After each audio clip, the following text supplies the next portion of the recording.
Namhlanje besihlangene la si-invite Amakhosi ukuzokwenza i-public consultation sizothula i-budget ya 2018-19.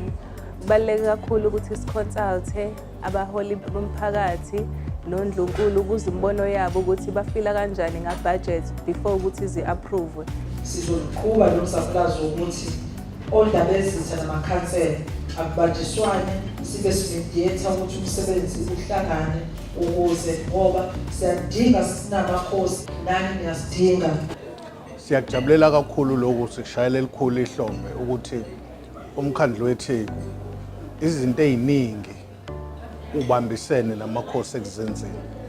Noma zikhona ke izinto ke eziningi esesixoxile ngazo ukuthi sifanele mhlambe ne-executive yemeya nayo imeya sihlangane kwenzela ukuthi sibheke ngoba ezintweni eziningi ezi-outstanding ngeke zilunge ngelanga elilodwa.